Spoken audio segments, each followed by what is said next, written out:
Welcome back. Our next speaker really should need no introduction. He's the founder of the Second Amendment Foundation, Citizens Committee for the Right to Keep and Bear Arms.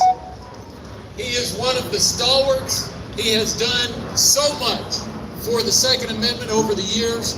Ladies and gentlemen, my dear friend, Alan Gottlieb.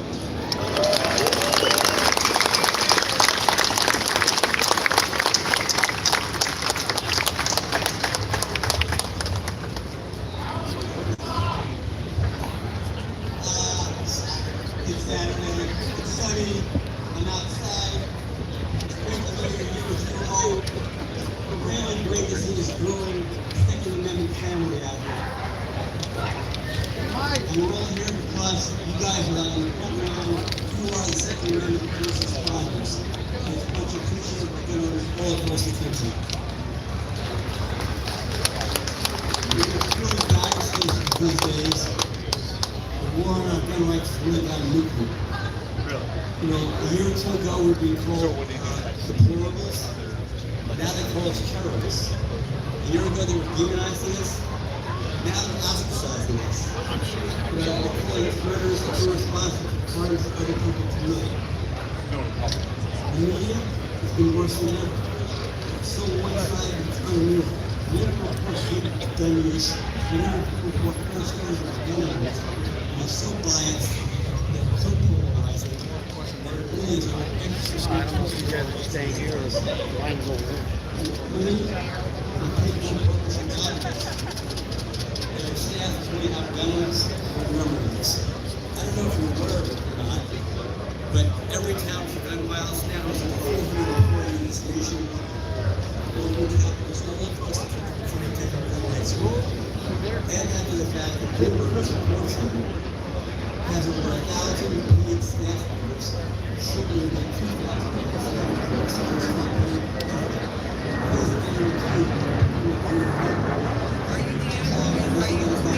Okay. It's going to be like 2,000 people working as a journalist on a daily basis. You know, Putin is trying to complete this leverage buyout of our gun rights. We must not let him. We're being attacked these days in multiple ways, not just legislation, not just legal action in the courts, but because the banking industry, the insurance industry, zoning commissioners, taxing, social media giants trying to stop our people from their message. But they can't stop fire on the street from spreading.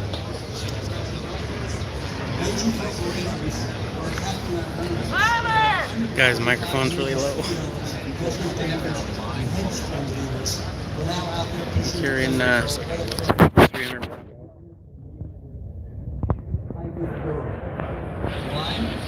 In my Glock. That's my get up. The wife has the Comrade 12 right now. A street sweeper. This guy can't talk very loud at all. Yeah.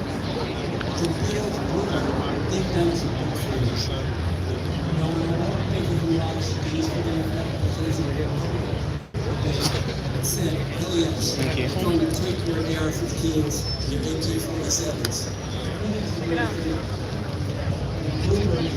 Oh, sweet.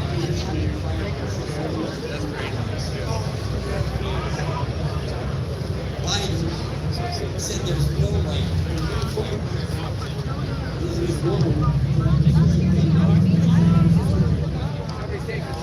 Yeah.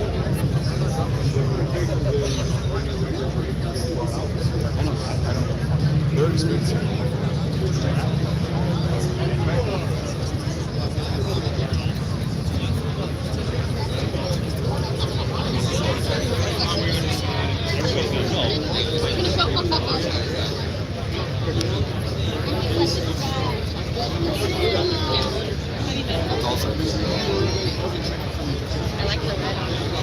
That's the only way to defend it. Yes, sir. Only way to defend it. Yeah. No, I mean, like, it's sad. Hey, how you doing?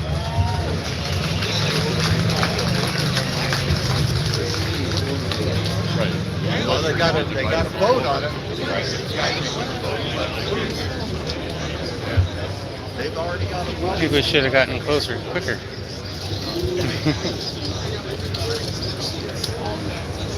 There you go.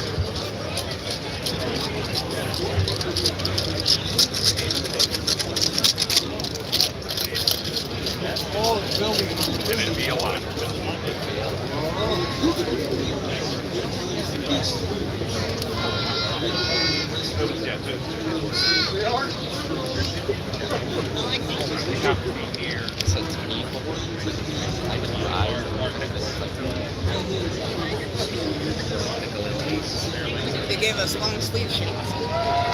An Arizona long sleeve shirt.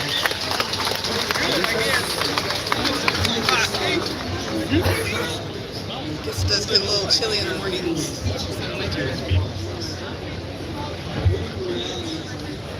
There you go. Need some of those outfits.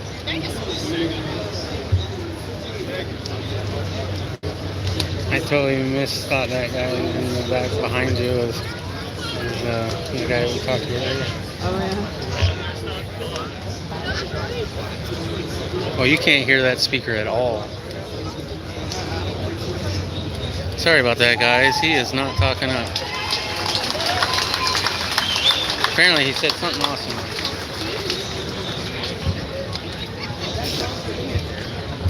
Together, not together. On their shoulders.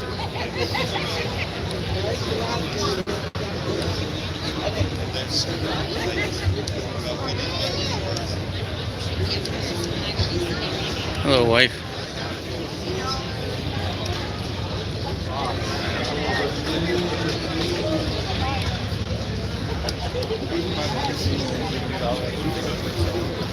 A lot of pistols here. Like AR pistols. I think I've seen even a couple AK pistols. I saw one of those foldable Keltec ones. Oh yeah, right on. I think I want to go this way.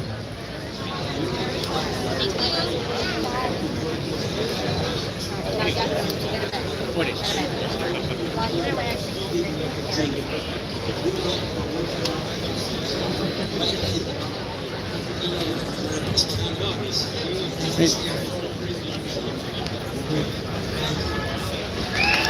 Oh, look at that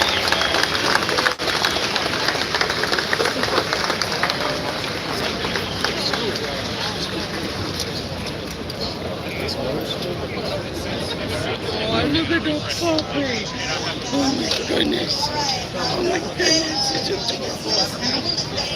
You want to go pet it, don't you?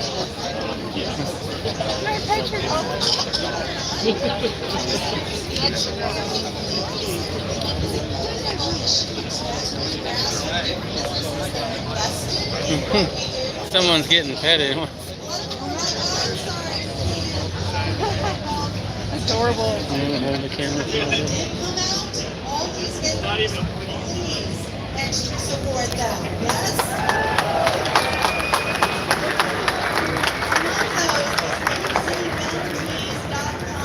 Very generously printed these awesome placards, these awesome signs. Please come over here in front of these two green booths and load it up. Take several, pass them around to your neighbors out there in the crowd. We want pictures of, we want the words to speak for us in those still pictures, and these signs help do that. So thank you, She's carrying them. All right, our next speaker coming right up, Marissa Hamilton. Now listen, Marissa has already lived through one of the greatest evils there is, and that is domestic and sexual abuse. She is a survivor. She doesn't call herself a victim, she calls herself a survivor, yes? And she, because of that experience, has become a passionate gun advocate, gun rights advocate, because she is not going to ever be a victim. Welcome to the stage, Marissa Hamilton.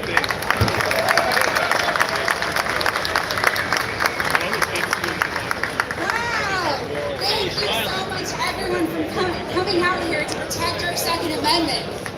It's the day after Valentine's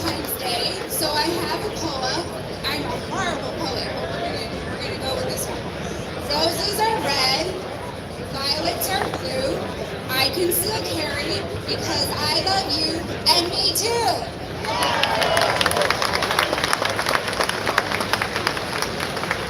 As Cheryl said, I am a survivor of domestic violence and sexual assault. And I am here today to tell you that gun rights are victims' rights. I'll take it one step further. Dear moms demand action, please listen closely. Gun rights are women's rights too.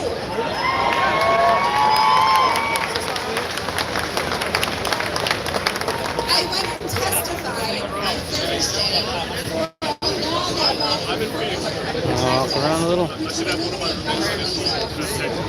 a government building.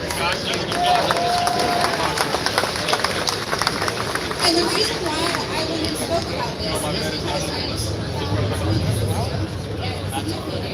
and then there was one evening where I left quickly after and there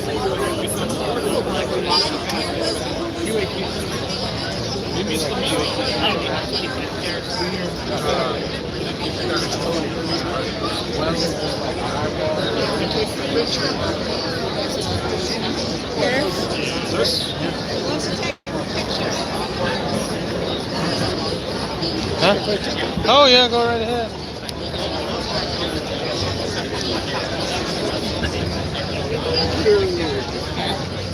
All right, somebody brought fries. It's not fair. Trying to lose weight for crying out loud.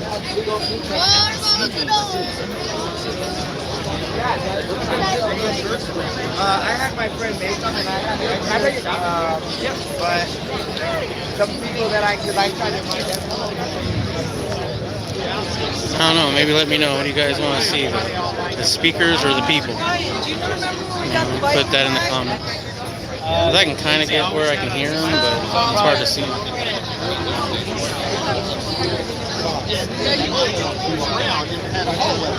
A lot of pistols around here. It's kind of cool to see. Because everybody was like freaking out. All right, no more in my face.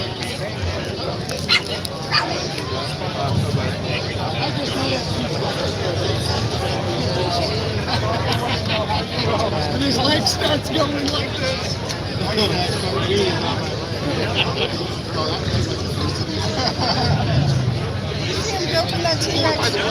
They grew up in the tier. Blue guy, the guy in blue was patting the T-Rex's butt. Navajo Nation has the biggest fucking piece of Navajo Nation began. Let's see if I can figure out the comment part of this. Oh, I think I did. We were like, Yeah, so somebody said that you're carrying a nice gun. Move your sign there. That is my new Comrade 12 little street sweeper, I call it. But I just did a video on that recently. Just a first impression. We haven't. It's so brand new. We haven't even gone out and shot it yet. Let me see these comments because I think I might have missed if you guys said you wanted to see more. What's up, Irish? I don't know if there's any Jews here or not, dude. I'm not checking for foreskin. If you want to check for foreskin, be my guest, but that's not my thing. Second Amendment sanctuary movement here in Arizona, city, county, and reservation. We have 4 counties and a reservation so far. Navajo reservation, the biggest reservation in the state. Oh, I like that one, that flag right there, the bite me. I have something close to that, and I thought about bringing it, but it was a little dirty, so I decided not to. On Facebook.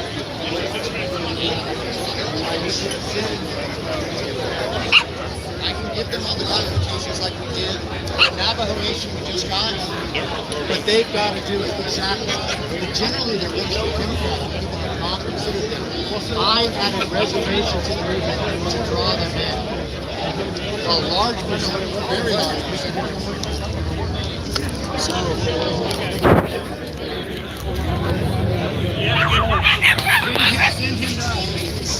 Big dog for mechanic. Anybody interested in helping us protest Drag Queen Story Hour? Yeah, they're happening locally. Really? What? Yes. I thought that was only in New York. No, it's happening local. And like reading 3 to 8-year-olds. We're looking for people that can come with us and stand. You don't even have to talk. Or if you can't come, just send an email, a Facebook message, anything. Yeah, as they come up. We'll send an email. It's really bad. They're not reading Dr. Seuss either. I would imagine not.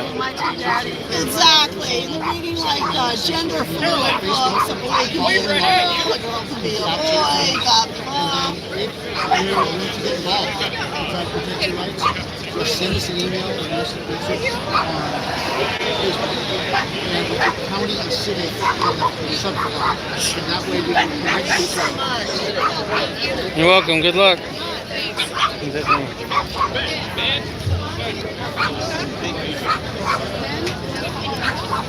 Amendment Sanctuary.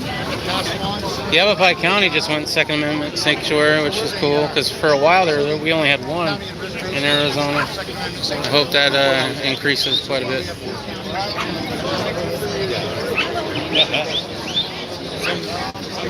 Now another YouTuber from Arizona I met here, the Broken Patriot.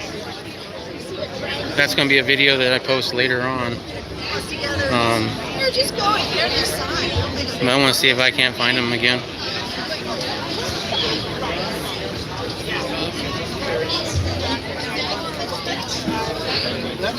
Are the Girl Scouts really pro Second Amendment, or are they just in it to self? I don't know. I think the Girl Scouts are better than the Boy Scouts because the Boy Scouts don't even know what they are anymore. Remember?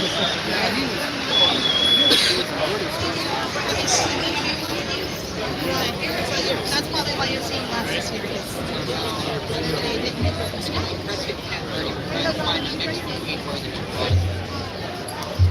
So we bring all that. We're out there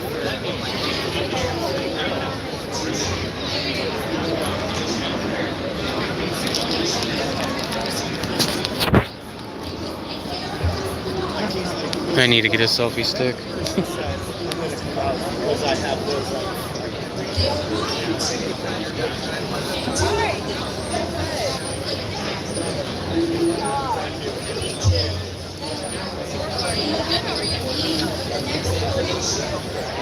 And I think that's the sheriff from Pinell County. It looks like the picture anyway. Yeah. Mostly F1 firearms. The rail, though, is Spike's Tactical. You notice the bolt too. That was all F. No, yeah, that thing is pretty badass. 300 blackout if you're interested. It's fun.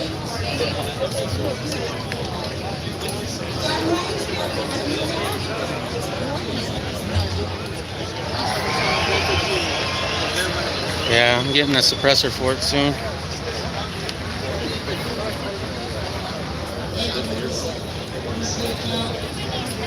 Even the cops like it. Huh? Even the cops like it.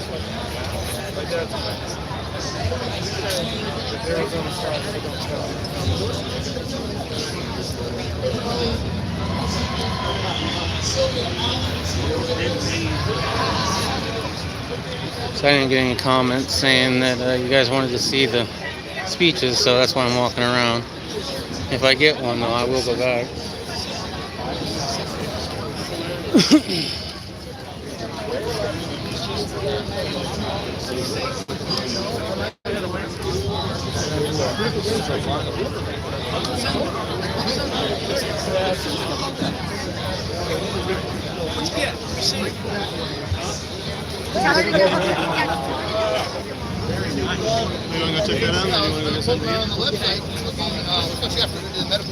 Well, that guy's got a whole flag suit.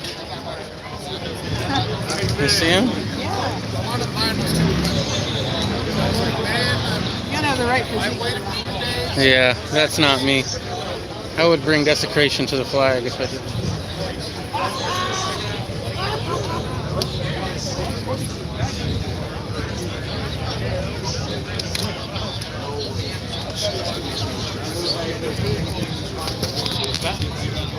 I'm still debating. I haven't spent my money. I'm still debating on the show. That's right. That's what we're doing. How about Knuckles? Knuckles?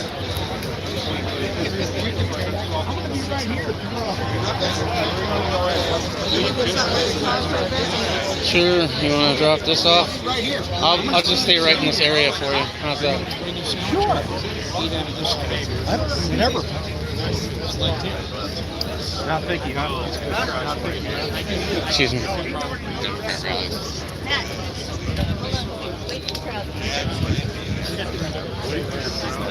Well, they won't tell it. They'll just give you a ticket.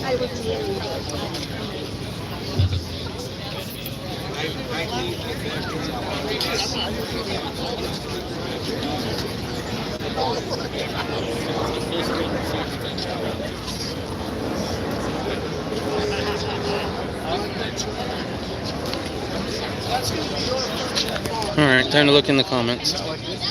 He's just gotta wait until you're 16. All right, she's carrying a nice gun. I don't know if there's Jews. I think I already read that. And then yeah, okay, I'm caught up on comments.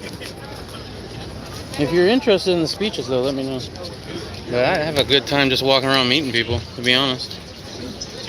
Right now, the wife's going back to the vehicle, which isn't too far away. This place has really good parking, so it's not very far at all from where we park. It's kind of nice.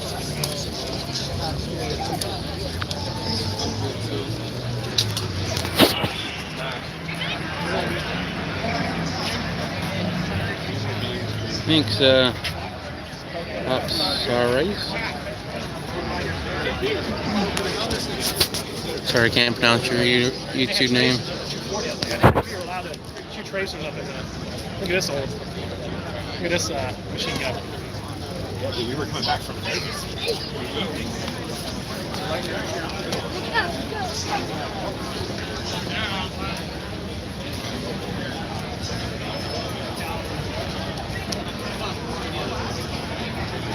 I would handle A lot of Trump supporters. It's funny. You'll support somebody who supports red flag laws until he wants to get reelected, and then he's like, well, maybe not. Okay. That's right, it's an election year, don't you know? Policies change. Words that you said earlier don't mean nothing. So, bringing up that he wants red flag laws twice, don't count that, because he said recently that maybe they want to do it. Trump's 2020. Not to mention he's the one that made bump stocks illegal. This is a 300 blackout build I did. It's all mostly F1 firearms, skeletonized. Yeah. Put together piece by piece. It's the only way I could afford it. Is that right? How much you got into it? All together, probably 2,600. Yeah, but I did it a little bit here, a little bit there, about a year. Makes it a little bit better. Right. It's nice. Thanks. Turned out real good, yeah. Yeah, so the law enforcement authority can stop nobody down here. No. They're not. They would be doing that all day. Yeah, they're taking everybody. Hell. It's only when you try to do it on your own, out on the street on a non-day, then they'll give you crap. Even though it's an open carry state. Yeah, even though they'll see you walking down the street like, oh, who's this guy? Yeah, give me your papers. Or all it takes is somebody to call saying that someone's walking down the street. Like if you were to walk down the street with that, you'd get trouble, right? Maybe, maybe not. I mean, if you were walking like not to. Oh, did you start towing? Did you even notice there's looks like snipers on the roof? Oh wow. What's up with that, man? Yeah. Let's wave to him. Hey! Friggin' snipers on the roof. Nice. I'm not surprised. just in case. Yeah. I was gonna shoot him a message. I don't think they have enough cops in Arizona to deal with it just in case. Yeah.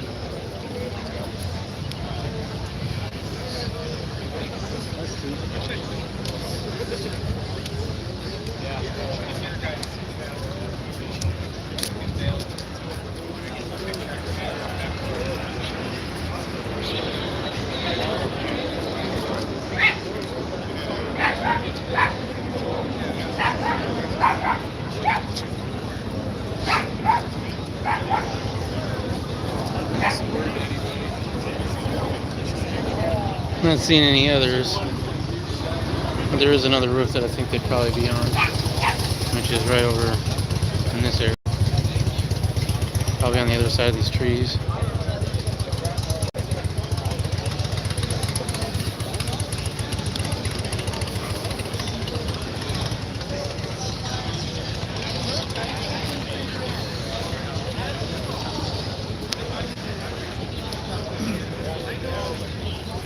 But his tone is set up. Yeah, he was like some guy. Just like those are just great podcasts. Oh yeah, there they are.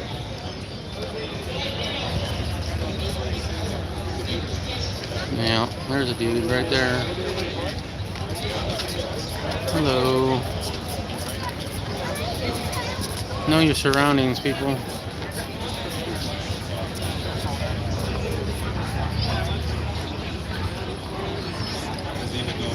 Trying to zoom out on this thing. Oh yeah, a couple guys up there.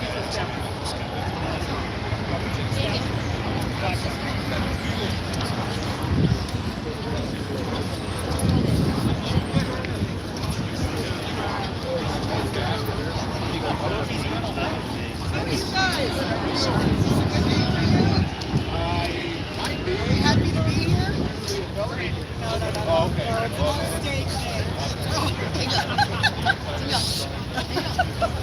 I just thought it was gonna be an easy arrest. Here comes the wife. Alright, you want to find a place to sit? Yes. Alright. Oh man, I wish we were. Sorry.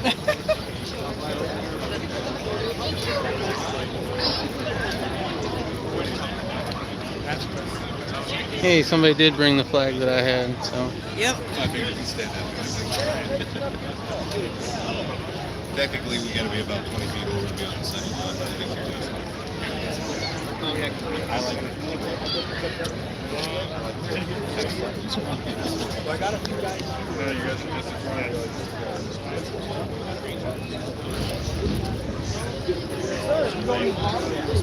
I was hoping to meet more YouTubers here, but only met the one so far.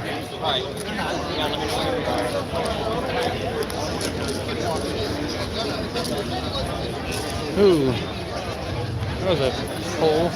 You want to keep going that way, or where do you want to sit?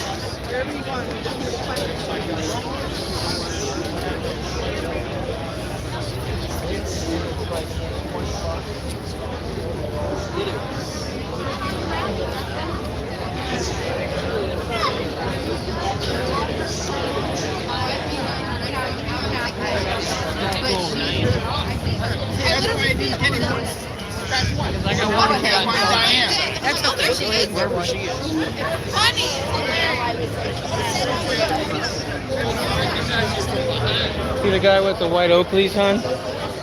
See the guy with the white Oakleys?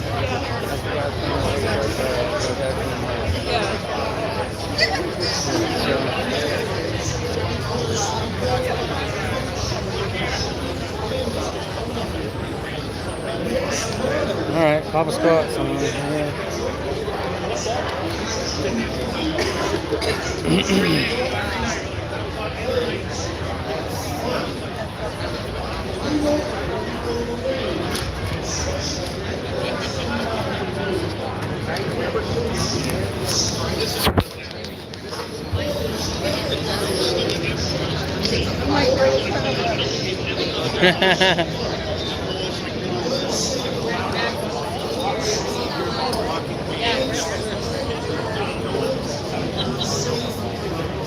You just wanted to get in on the action, didn't you?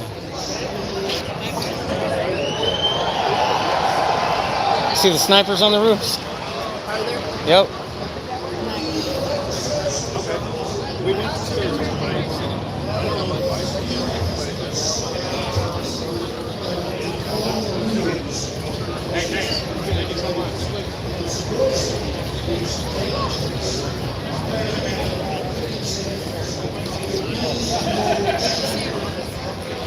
Okay.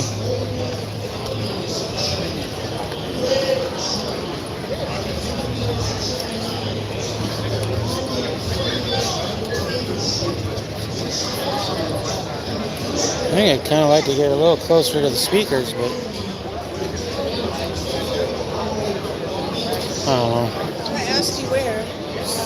Find where you want to be and let's go there. It's hard to get there. It's getting crowded. Yeah, it says slowly. Yeah. Where are you guys at? Way back down that way? Huh? Way back down that way? Sure.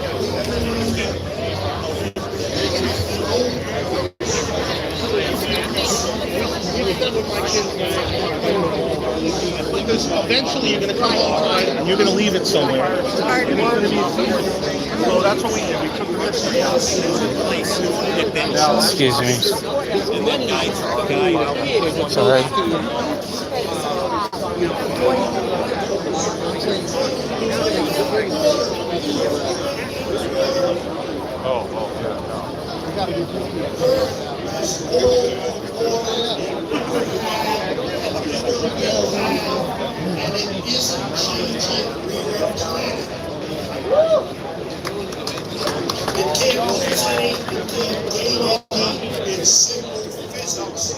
Oh, I'm sorry. You're not running out. The water's getting dirty. Well, here's a spoiler alert, folks. We live on a ball of dirt. The rivers run on dirt. All the water's in the ocean. The ocean is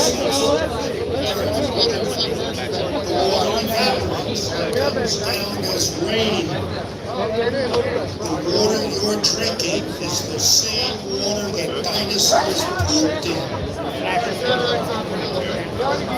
We're not running out of water. We're running out of environmental wackos. The media supports wackoism all the time. Socialists, who least recognize 13 people watching. Sorry, it's not more entertaining. And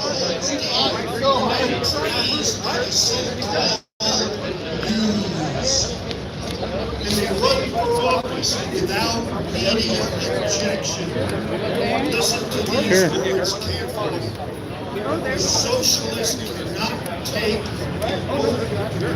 the president because the person must swear to preserve, protect, and defend the Constitution.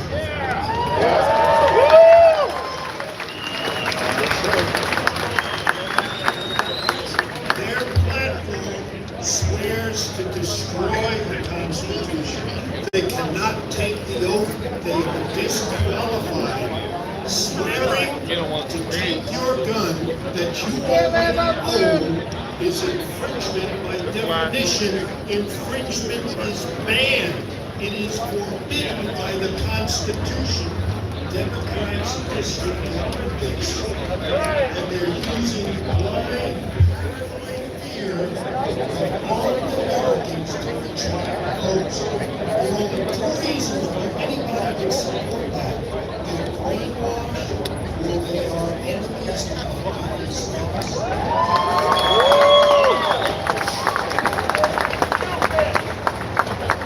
It gets worse. Gutless gunophobes say they should take away all the guns. Who is they? The government. But they think Trump is a Nazi. They want to give all the guns to the Nazis. That is irrational, bizarre, and delusional. the Democrats promote this the media is dangerous.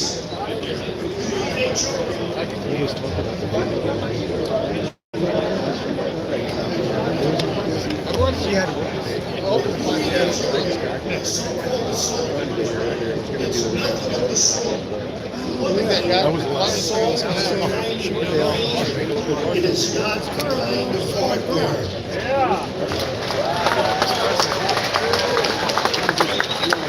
I'm ready to media has not.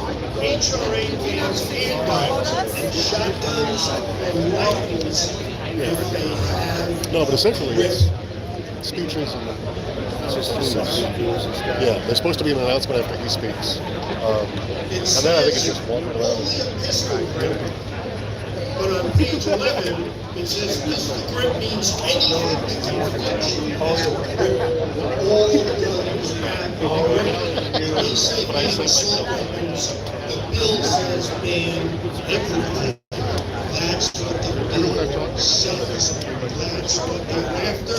That's how these people operate. Now, is anybody here pro-gun?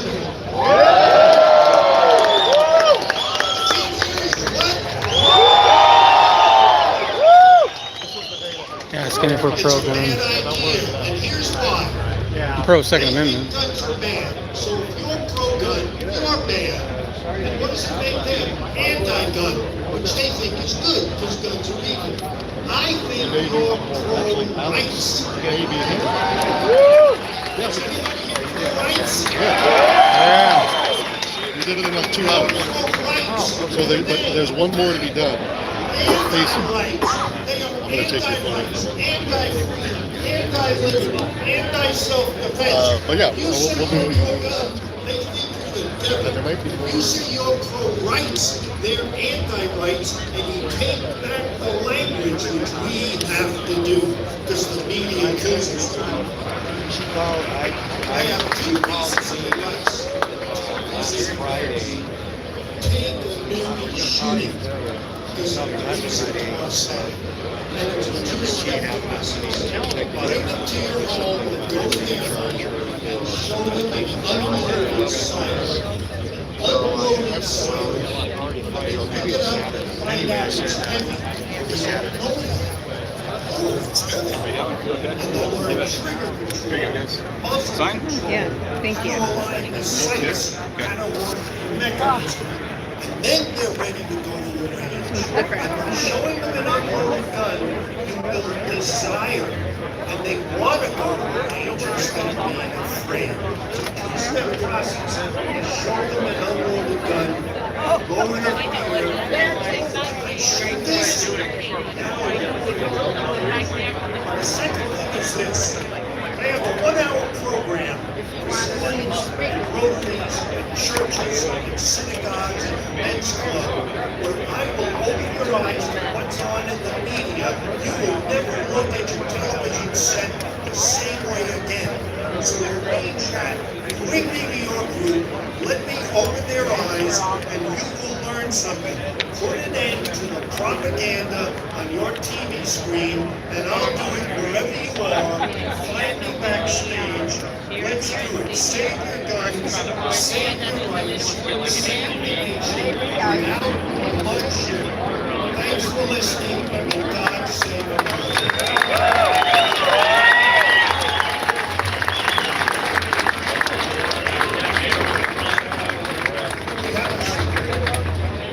Thank you, Alan. We have news right now.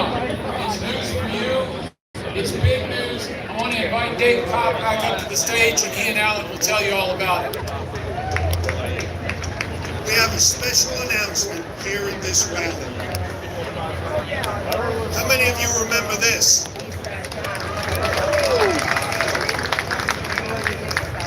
Dave and I worked on this together. We plastered the state with Gun Save Lives posters and the Train Me Arizona program when Dave got constitutional carry enacted in 2010, 10 years ago.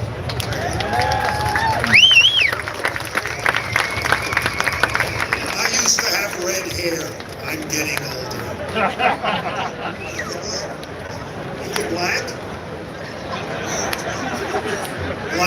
lives matter. Black guns matter. I heard that in North Korea, no lives matter. Train the Arizona and the Arizona Citizens Defense League Foundation are merging. We signed the papers today, and this is going to be rejuvenated and reborn. And you're going to start seeing it everywhere.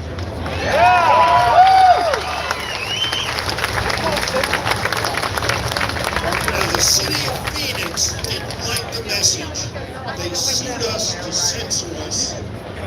And we sued back with the Goldwater Institute and the ACLU.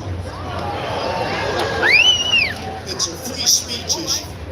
And we won after 3.5 years.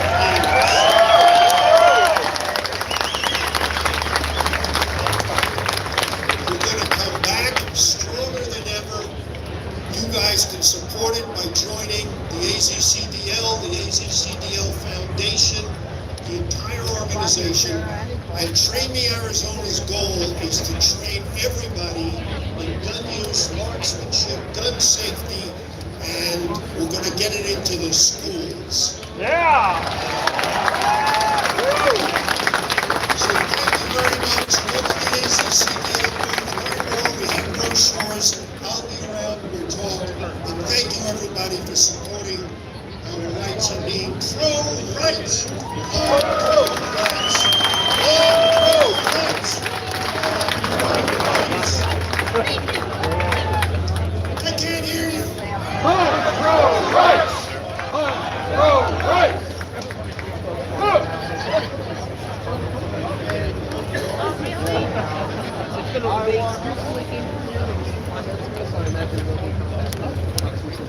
A little short coming up next, we have one of our elected representatives. That is such an important word to keep in your mind. When you are voting for someone and electing someone, you want them to represent you, what you stand for, what your values are, right? Hey, Irish. We call them our leaders far too often. They're not our leaders. They are our public servants. They are our representatives. Can I get an amen? All right. And one of those awesome people is Miss Kelly Townsend. She is with the Arizona House in Mesa 16. And she's in her 4th term in the Arizona legislature. She is a Second Amendment supporter. She helped stop red flag laws that our Governor Ducey, yes, our Governor Ducey is very trickily trying to say, no, I don't support red flag laws, but I do support stop laws. They're the same thing. Do not be fooled. Do not be fooled. And she is now running for the Arizona Senate. I give you Representative Kelly Townsend.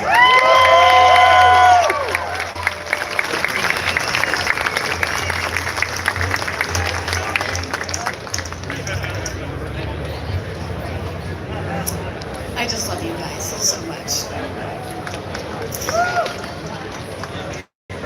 Speaking of love, Marissa, right here, mentioned a poem because it's after February 14th, right? So I've got a poem for you.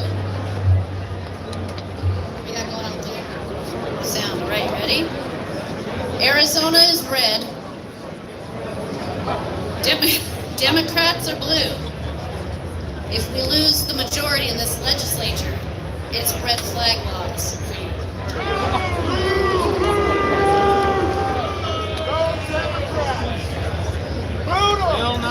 How many seats are we away from losing the House?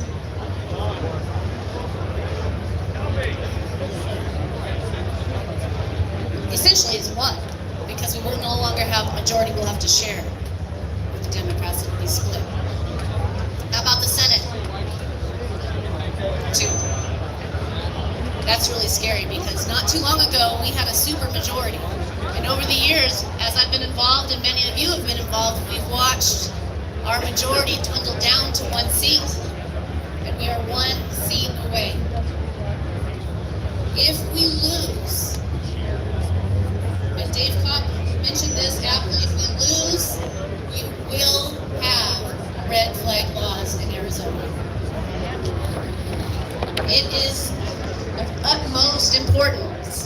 that you get involved.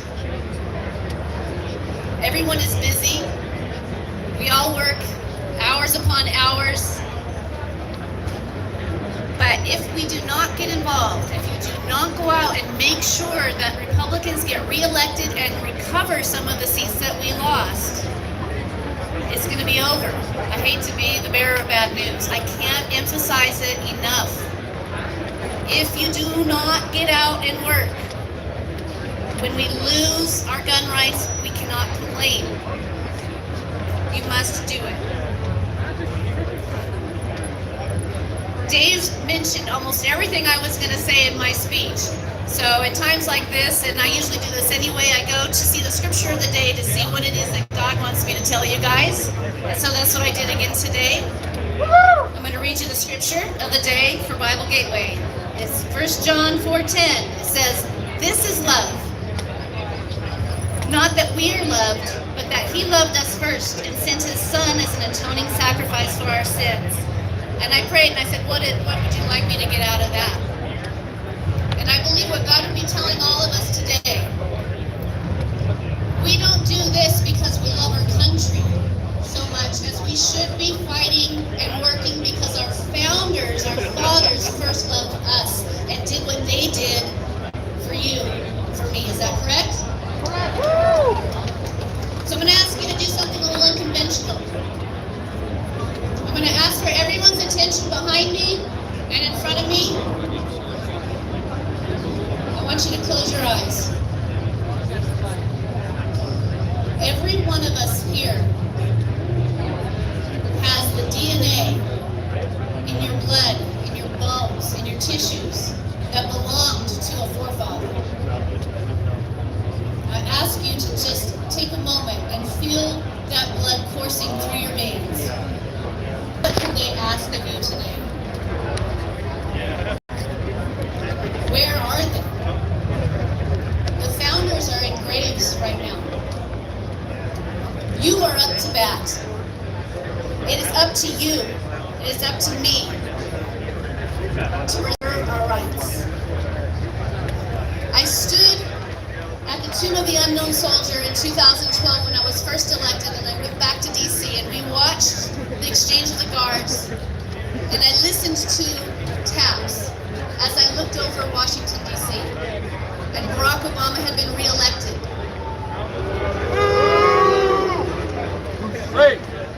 And I asked myself the question, I asked God, is this taps for our country, taps for our rights, the setting of the sun? It cannot be. I beg you.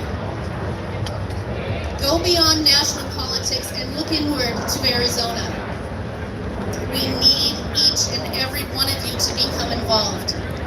It is desperate. It is desperate. It's not Washington that's going to come and take your rights. It's in this building right here. And they have been working and are organized and daily are going out knocking on doors to elect more Democrats. And I will also tell you, it's not just Democrats. There are Republicans that want to take your gun rights. So the question is, what do you do? What can I do? I'm one person, right? We have districts in Arizona that are especially vulnerable. District 28, which is northeast Phoenix, up in there by Scottsdale. Very vulnerable to lose a seat in the Senate. We lost both the seats in the House, and we can get them back. But one of the reasons I think we lost those 2 seats in the House is because the 2 Republicans running couldn't stop fighting each other. And the people were sick and tired of the fighting, and so they went with the Democrats. So we lost the seats. If you are fighting a fellow Republican, a fellow constitutionalist, stand down. Turn your aim at those that are trying to get into this building and into that building that want to take your rights. No more fighting each other. Bury the hatchet and organize. One of the things you can do to organize is become a precinct committeeman. Governor Ducey, which rightfully has begun to turn his opinion about red flag laws I believe, was persuaded by the precinct committeemen at the annual meeting. Who was at the annual meeting? Right? They were the ones. Very important position. A precinct committeeman is basically a delegate that you've seen. You need to get involved because they will show you what to do, how to help the candidates. You can go online and sign their signatures so they get them on the ballot. Go to the Arizona Secretary of State elections part of the website and sign a petition. Do that. Go to www.bapc.com. It will show you what to do. You have to get involved, you guys.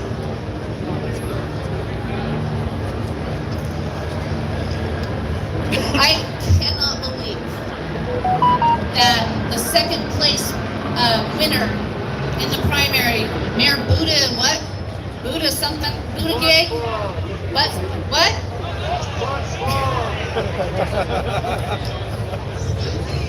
Booty gig? Is that what he said? He recently said we can just scrap the whole Constitution if necessary. Can you believe he got second place? Can you believe who got first place? Bernie? A socialist? I just can't believe it. As a veteran, I just don't understand. I just don't understand. Every single one of us has to get involved. Yes, on national politics, but even more so right here. So, I'm going to yield the last 30 seconds or so of my time for you guys to my colleague, my vice chair of the elections committee, Frank Carroll, who wants to give you some good news. You guys are waiting? Come on up. Alright guys, you enjoying it? Hopefully. I'm gonna check on the comments. Still the same comments, I'm guessing. Wait, top chat, live chat, there we go. Hey, I figured something out, I think. We love it that you were there. Thank you, Catherine. I think we're going to take a small break, cut this off for a little bit, and come right back. Or do you want us to... Well, actually, I got 14 viewers. What do you guys want to see? You're welcome, Matt. You want to see more speakers, or do you want me to do the crowd? He's a Korean War veteran, served in that conflict, fighting the communist Chinese. When he came back to America after the war, okay, that's one vote. So in his memory, I'm going to add that to it. I have a resolution right now that's being heard in Judiciary on Wednesday morning, HCR 2033. So if you got, I see all this technology out here, you can look it up. I'm not going to read the whole thing to you, but I'm just going to say this. Every single Republican House member and every single Republican senator in our legislature co-sponsored my resolution. They are reaffirming their oath to you in the Senate. Upholding the Constitution of the United States and the Constitution of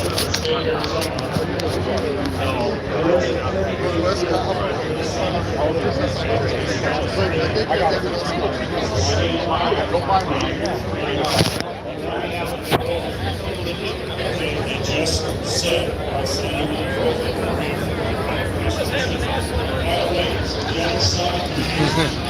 Here's the earth is flat. There we go. What do you guys think? Sound off in the comments. Is the earth flat?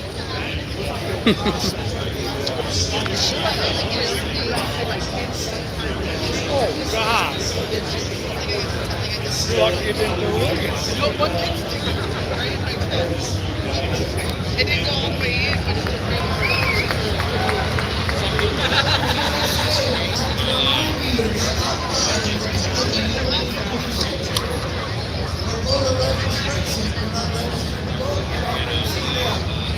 We also have Girl Scout cookies. Listen, see what's that? 6. Girl Scout cookies. Also, the convention 8. 7. And also comes with the incorporated CJ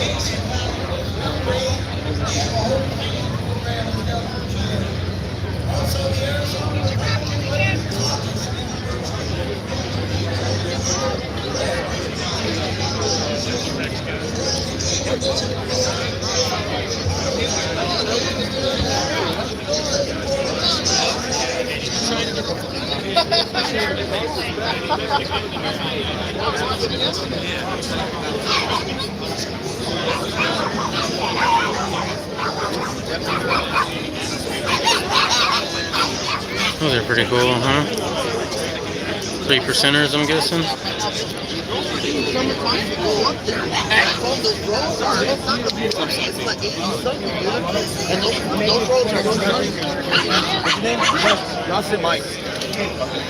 Hey, buddy, that's a fine F1 you got there. Thank you. I've been wanting to build one of those for a while. I heard they're really good. I did it piece by piece. I couldn't buy it all out, so this is the only thing that's not F1. It's a Spike's Tactical bar rail, but everything else is F1. Even this, but this is a 80% F1. That was 80%? Yeah, I didn't even know they did it at first. As soon as I found out, I was like, I'm sold. I gotta get it. Did you mill it out with a press? Oh yeah. Yeah. Oh, it's clean, man. It's real nice. Those things are nice. Do you have the light bolt period? No, it's the full one. Is it the one that's rated full auto? Yep. Yeah. And it's the titanium nitrate, I think. Yeah. It's like a $300 bolt. They're really good though. I haven't had any problems with it yet. And it runs clean as all hell. Oh, I bet it does. For a gas gun, yeah, it all blows out the side. And the best part about those is you can shoot them, and you're not going to have to worry about any buildup because all the gas just escapes through the mills. And the bolt's all that nickel titanium chrome or whatever as well, so it's pretty easy to wipe off. People give them crap because they're so open, man. Like that just makes no dirt. Hey, I've seen people run them through the sand and still shoot them, so I'm not worried about that at all. I remember the Demolition Ranch, he bought one. He was like, people always say that they're not reliable. They just close it into the tank and then put some money on it. I ain't got that kind of money. Well, he's sponsored. Yeah, probably. It helps a little bit. Yeah, for sure. So you have a good day, sir. Thank you, you too. Well, that was a cool interaction, huh, guys? Thank you.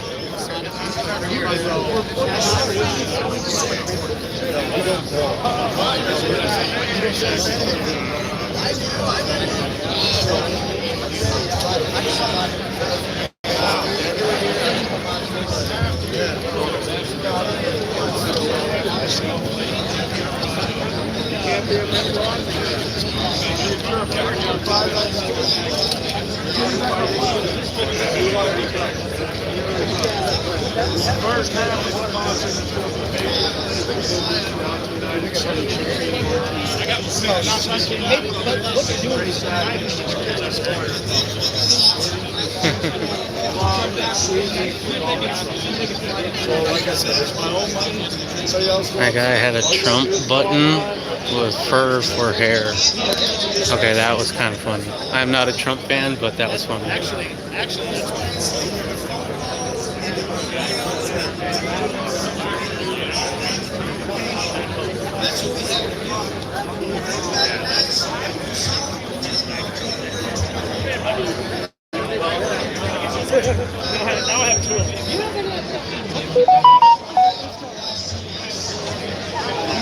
was bigger than the ones I've been to here.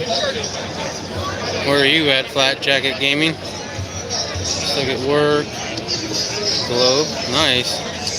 It's not a bad crowd. Yeah, I have a sticker on the back of my truck that's basically a sheep, which represents the citizens, and an elephant and a donkey. One doing them from behind and one doing them in the front. Because you're going to get screwed either way. Believe me, I'm not a Republican or a Democrat. I'm a constitutionalist conservative, if you want to label it. But really, very close to being a full-on libertarian. And I might be persuaded. I don't know. I have to look into it a little bit more. All I know is if you're not hurting somebody, then what business is it of anybody, right? It's the whole golden rule. If we just lived by the golden rule, it'd be a lot better of a society. We don't need all these laws. Just don't do something stupid to somebody that you wouldn't want done to yourself. That's the law you need right there. It's a pretty big crowd. I'm not really good at guessing numbers. big enough to have snipers on the roof. There you go.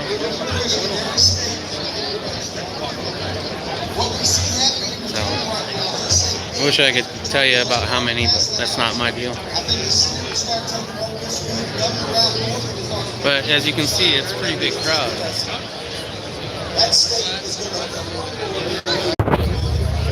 Okay, so I think I'm back. I don't know what happened, why it got interrupted, but it did. So if you're still there, I got one person still watching. Sorry about all that.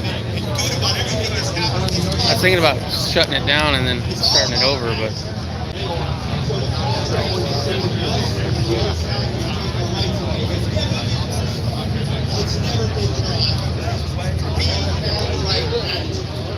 We are winners, from top to bottom.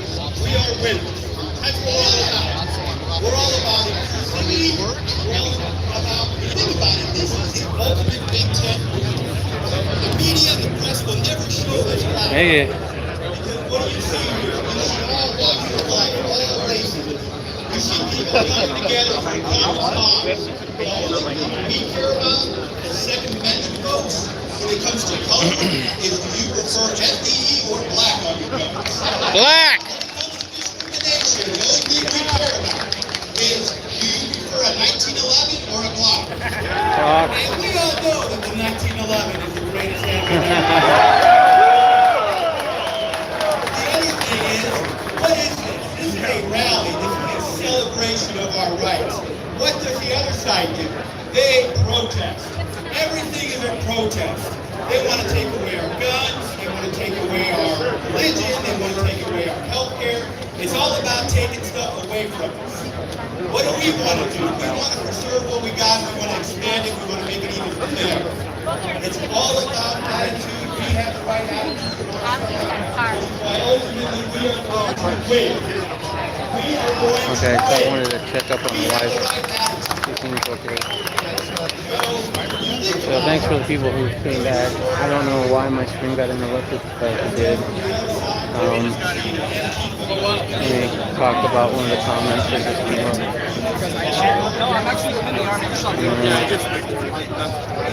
Anthony West. Yeah,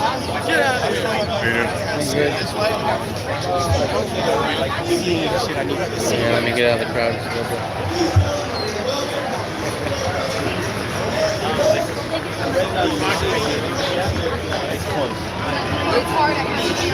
Well, the last time I went shooting was a little off, so I made an adjustment. Remotely.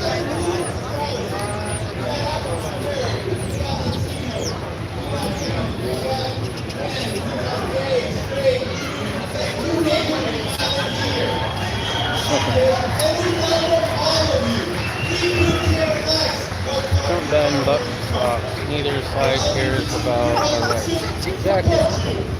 I had two bump stocks from Bob Texas, and those are $500 a piece.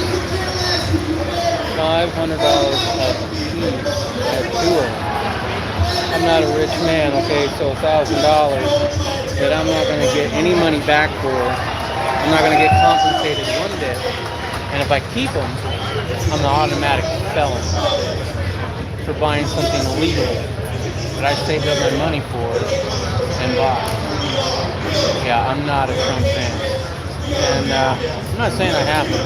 You know, I go on a lot of voting trips here in Arizona, so some stuff just happens to get lost. But that was actually when I turned against Trump. I did support him at the beginning, right? I was like, well, I kind of like him.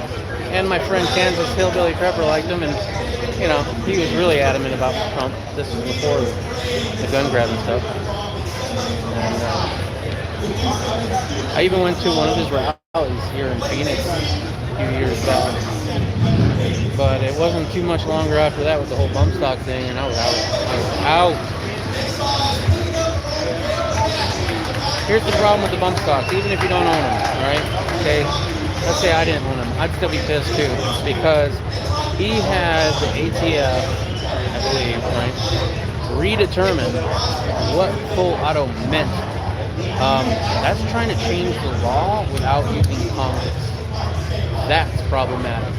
That's bad, right? If he can do that about bump stocks and make them automatically machine guns without going through Congress to change the actual law, but just because he wants to and ATF is okay with that, what can the next president do? That's very scary. The next president, being a Democrat or whatever, if it's Bernie Sanders, could say, you know what, I think any semi-automatic should be illegal. ATF, reclassify them as machine guns. It's a bad thing, no matter what. Was the bump stock ban and EO executive order? No, I don't think so. I think he instructed them to reevaluate it. But I could be wrong. Somebody correct me if I am.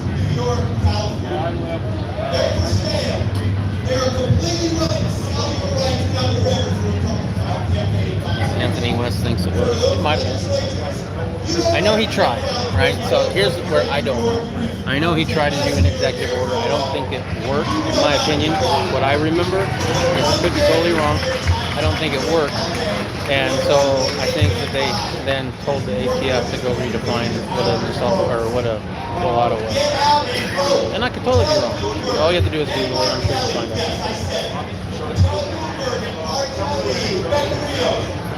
So one thing I wanted to touch upon is I'm not a fan of Trump. I'm not a fan of the Democrats, obviously.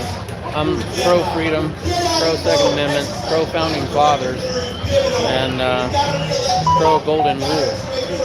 So, you know, if you do unto others as you would like them to do unto you, you're good by my book, right? And that's the only law we really technically need. Anyway, the wife texted me, wants me to come back over there, so I'm going to head over that way.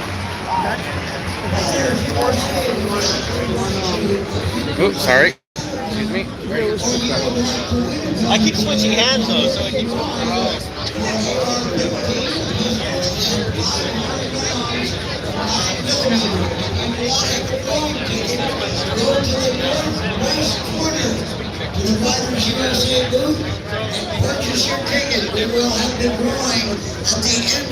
Excuse me real quick, sorry. We'd also like to thank the Office Tatum.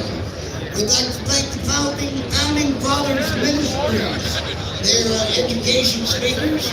The Second Amendment Foundation is one of our speakers today from Seattle, Washington.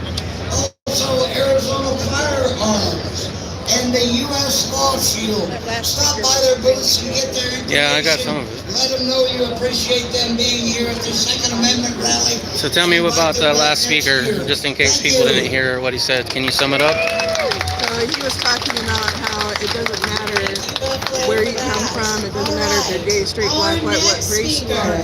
Everybody has one thing in common. We all have the right to protect ourselves, and we cannot let them do that. We cannot let them take that away from us. We're all humans, and he's actually a scholar and a doctor and studied the Constitution. And so when he started talking about what gun rights are and human rights, Can I get a cheer for that? She's been involved in competition shooting for more than 20 years, which is impossible because I think she's only about 22. I'm sorry. But she has won gold and silver medals in many international shooting competitions. Gabby, listen to this. Grew up in a place called Venezuela. Venezuela. Look at your signs. Just ask Venezuela. How did it go for them when they gave up their gun rights for the children? How did it go? Not good, thank you.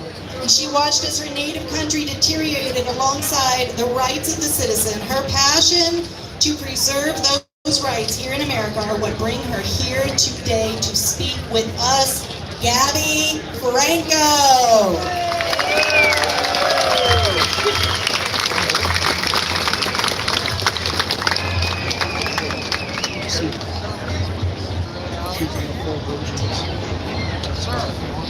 With great honor, I stand with you in support of our freedom in our country.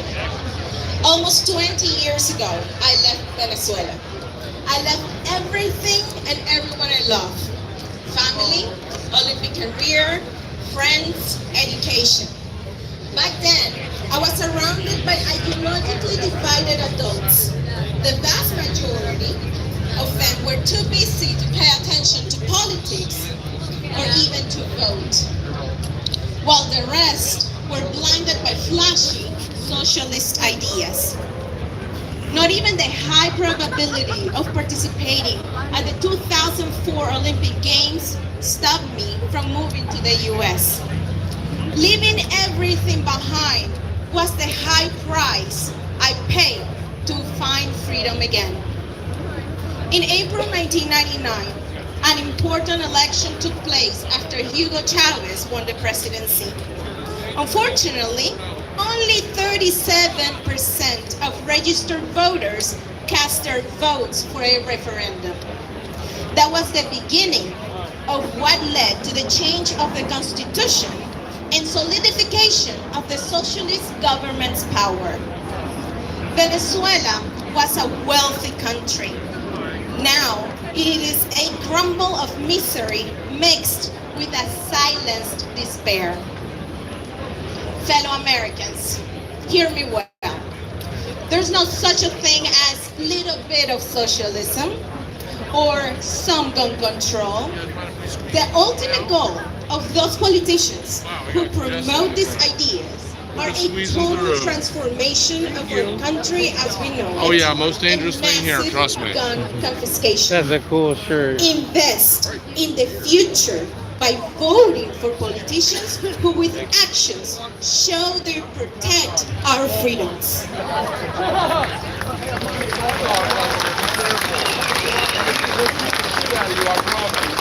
Virginia is a perfect example of how radical the left has become. According to USA Today, Ernest McGowan, a political science professor at the University of Richmond, said in an interview that Virginians should not worry about radical shift in policy. He was talking about Democrats regaining power in Virginia after almost 30 years. The professor said, and I quote, they are probably more conservative than the average Democrat in the country. Let that sink in. Current Democrat legislators in Virginia are probably the most conservative ones. Listen to me well. Do not pay the price I pay to regain freedom. Let them vote. Let's vote them out.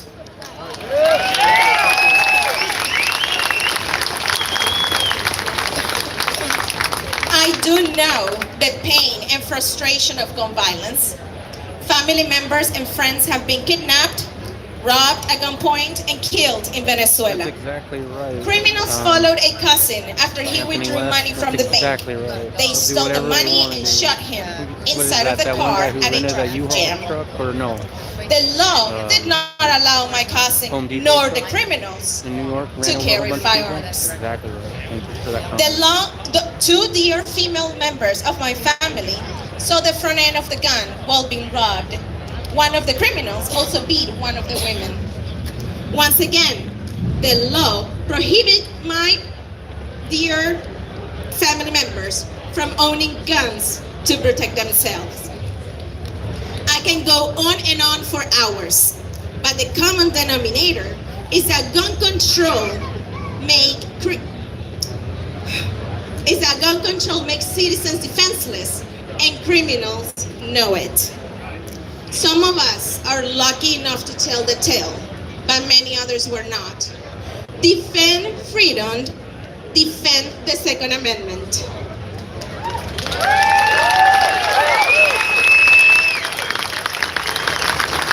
That's pretty good. I like that. Gun control measures do not deter crime. In fact, disarming law-abiding citizens further increases the criminals' motivation to continue their violent crimes. Gun control reduces their risk and makes their job easier. Disarming law-abiding citizens is not the solution. Instead, let's work to better our society by bringing back values at home and schools.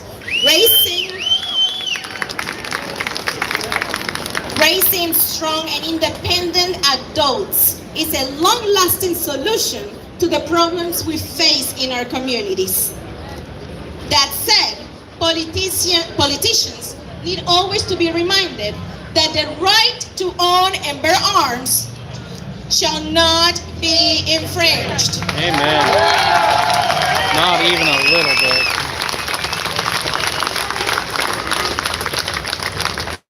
Fellow Americans, let's stay united and alert to protect and preserve our country and our freedom. I have gone through hardship in the U.S. I have faced death, unemployment, divorce all at once. Yet, it is precisely the strong and effective system of this wonderful country that helped me get back on my feet.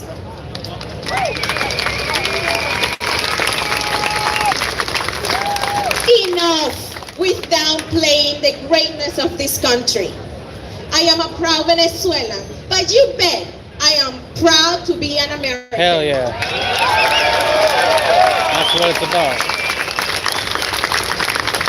No country in the world can offer such great opportunities. You can build greatness from nothing. You can inspire others, even if you don't look like them. You can feel free to speak up to protect your rights, even with a broken English.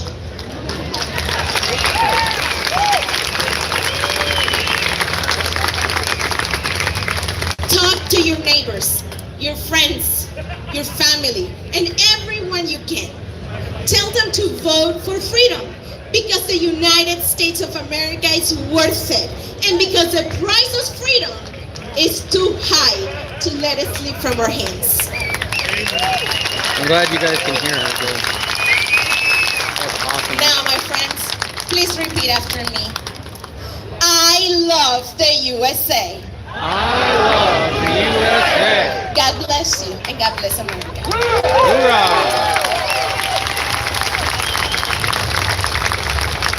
Yeah, she is a great speaker. All right, fantastic. My goodness, what a lesson Venezuela can teach us, yes, if we pay attention.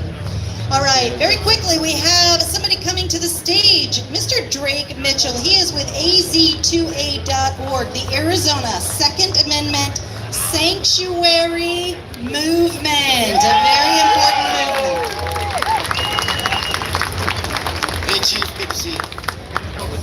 Hey, folks, it took about a year, and we started following Virginia's example of pushing county by county, city by city, town by town for Second Amendment sanctuaries. So we need you to step up. We have 4 counties so far: La Paz, Mojave, Yavapai, and Apache. And just yesterday, the Navajo Nation joined us, becoming a Second Amendment sanctuary. What I ask you to do, reach out to us at the Arizona Second Amendment Sanctuary Movement Facebook page. Follow and like. Thank you, I'm sorry. Click on it, join, forward it to your friends. Go to our az2amovement.org website. We need you folks to get involved. Tell us your county and your city in your email. And if you have a special skill, you're an IT person, a Facebook person, you're working advertising, so that we can put you to good use. Because we have teams now in all but 3 counties. And 2 of them, like Greenlee, it's so small, I'm not sure what I can do there. It's too far away from a center. But each of you can do something right here. Even if your county gets done, we fill back in for every city and every town. Please reach out to us. We need your support. We need your help in the movement. Thank you.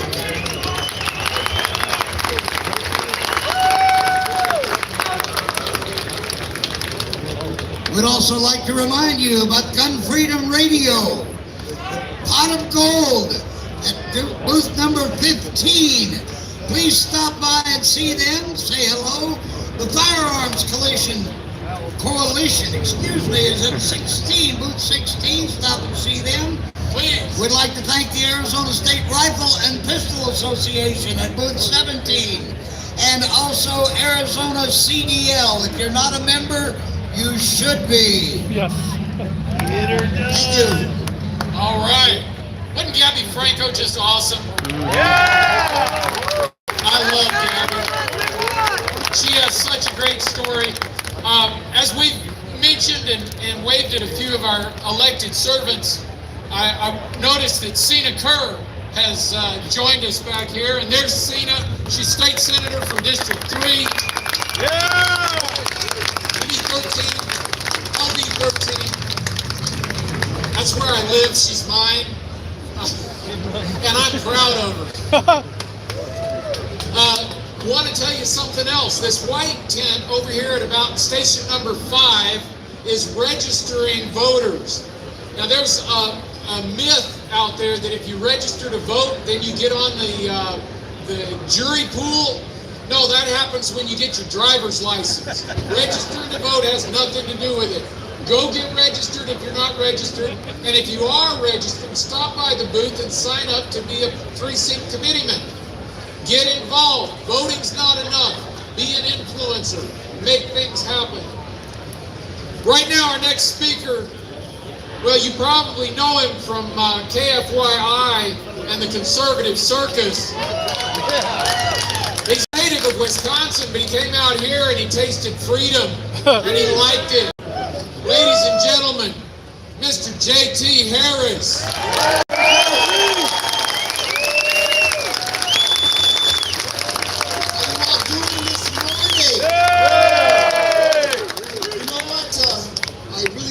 Doing the Conservative Circus on News Talk 550 KFYI. So many people have come over and said how much they enjoy listening to it. I do appreciate that. But you know what? According to the left, I don't exist. According to the left, I am a unicorn. Because African Americans are not supposed to be comfortable hanging around people with guns. But here's the deal. I am not an African American. I am an American. Yeah! When you put the American first, that comes with some responsibilities. With rights, with freedom, come responsibility. We have a shared history that is not talked about enough. Coming from Wisconsin to Arizona, the first major freak out I got is when I was getting some boots made and something was sticking out on the side of the bootmaker's hip. I said, what is that? He pointed at his gun and he said, we call this freedom in Arizona. Hell yeah. That was my introduction. Because for a lot of people walking around, other folks who are armed, who are carrying ARs, who are packing on the sideline, that is their trigger. They get freaked out about it, but when you understand where that right, where that liberty, where that freedom comes from, all of that fear falls away. As someone has already said today, this is the safest place to be in Arizona. Why are so many people here today? Last year, I'm told there were 500 people here. Today, I am told that there are between 2,000 and 3,000 people here. We have over 200 homies grown up in here, followed by a bunch of women in Jeeps, I am told. While they were praying, while we were praying this morning, you heard the engines rolling in. I will tell you why so many people are here today. And I will tell you why the governor and the legislature needs to pay attention to what is happening here today. We, the people, are sick to death of watching our freedoms get rolled back once a Democrat gets elected into office. We are here today because we are freaked out by what we are seeing in Virginia. They're not taking a pause. It is like a liberal wet dream. They are going after everything from abortion to gun confiscation. We're watching what happens when you give the left a little rope. And it has us very concerned, and rightly so. I'll tell you another reason why we are here today. We have a shared history. And far too often, our history is not being taught. When the Democrats were in power 150 years ago, there was this little thing called slavery. And you know what? The slaves were not allowed to learn the language, to read and write. And the slaves were not allowed to have firearms. Why? Because the moment they owned firearms, they were no longer slaves. Amen. Ah, damn.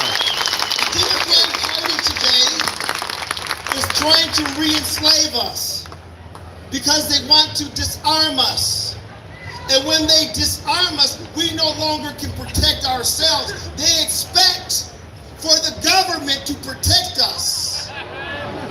See, it's not being taught that the Constitution and our rights, the amendments, were designed to protect us against the government. This is the only republic on the planet where the Constitution, the founding documents, were designed to limit the government's power. We have a shared history.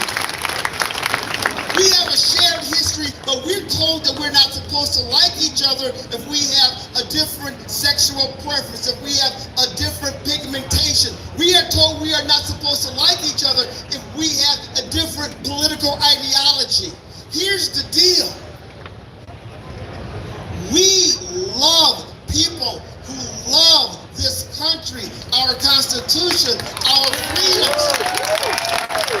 If you're against that, then hell yeah, you can't get along. Once you're in power, you try to remove that, I don't give a damn if you're a Democrat or a Republican or a lefty or a righty. If you get into power, and your design is to take away our God-given liberties, you have become an enemy of the people. That's right. Amen. And so, my friends, it doesn't matter if we're left, it doesn't matter if we're right. I took a picture of some cats back here. You know, one had on, you know, the ASU logo, and one of them had the U of A logo, and then, you know, that the rivalry here is serious. It's more serious between the, you know, those two colleges than it is between the Packers and the Bears. It's real. And yet, they showed their stuff. I took a picture of it, and like they hugged each other. Why? Because they came together over our Second Amendment rights. No matter what your background is. I just met some cats from Venezuela, all right? They're here because we're free. They will be the first ones to tell you, do not give up your Second Amendment rights. Do not give up your liberties. Do not trust the government. What we need to do is here for more people who are fleeing totalitarian, who are fleeing socialism. We need to understand what we have. We do understand what we have. And that is why you are here today. One more thing. For anybody who doesn't get it, you know them. There's something you can do to help them understand it, something you can do to help them not only learn, but enjoy themselves as they are learning. Have them tune in to News Talk 550 KFYI. 4 to 7, Monday through Friday, and you're the Conservative Circus. Thank you very much for being here. Thank you very much for supporting this country. Thank you very much for understanding and recognizing that God is on his throne and he has blessed us with great responsibility. Let us not give it up.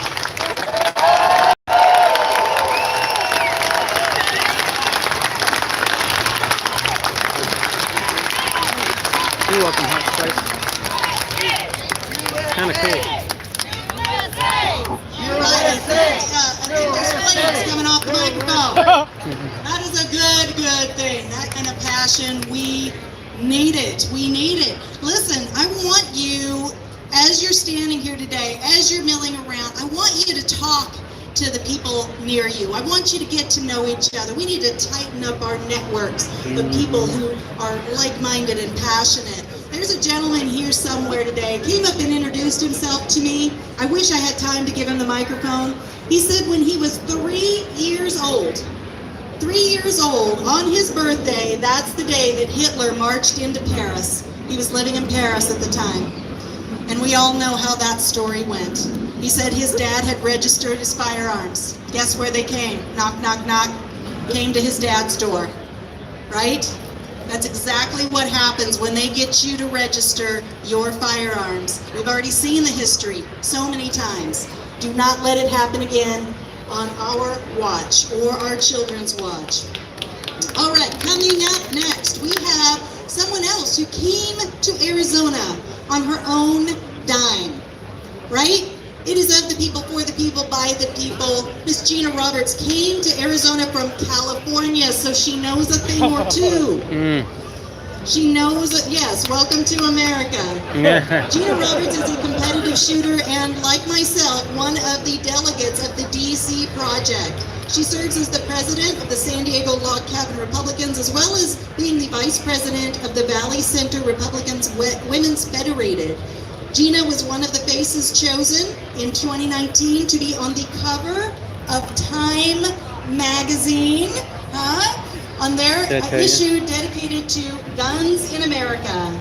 And Gina is not only an awesome friend of mine, I love her so much. She is an advocate for gun rights in the LGBT community. Yeah, I don't think I have super chats. I wish I had super chats. Americans. Gina Roberts. I'll go check that out. I've never signed up for it.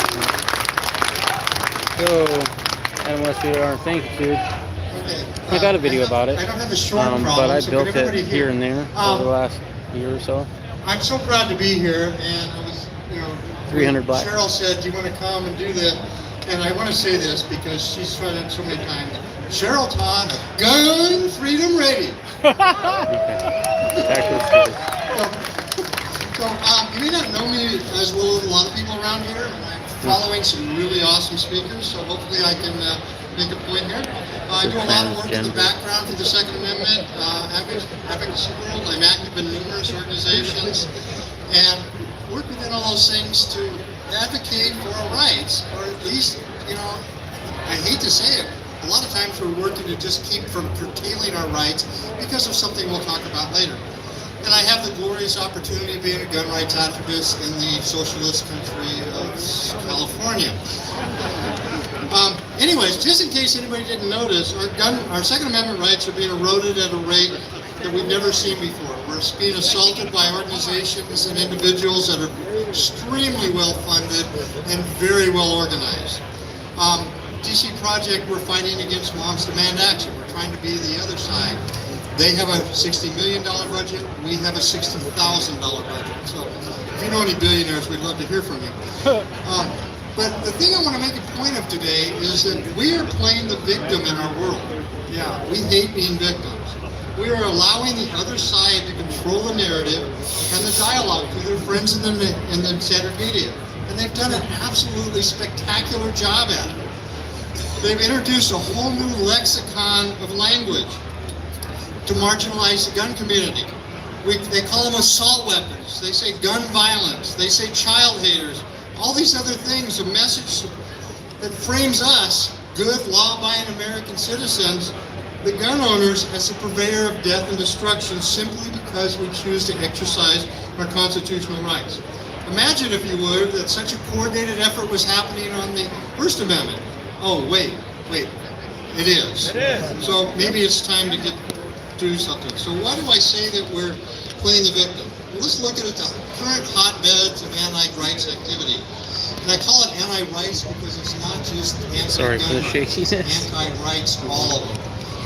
We look at the state of Virginia. Somebody else mentioned the totally awesome, safe, perfect, cleaned up their trash gun rally that happened in Virginia. It was amazing. Media was going nuts. They were hoping something stupid would happen. But it didn't, because we're the good guys. But they put on this beautiful rally in support of our gun rights.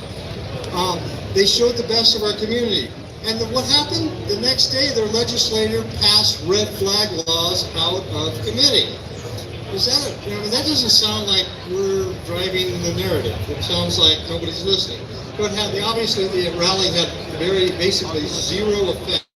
Zero, none, zippo. Because their plan was already established and ready to be implemented. Why did this happen? Well, somebody has mentioned it before. It's actually quite simple. Ready for it? Okay. 41% of Virginia voters showed up to vote in the last election, which gave the legislature to the anti-rights people.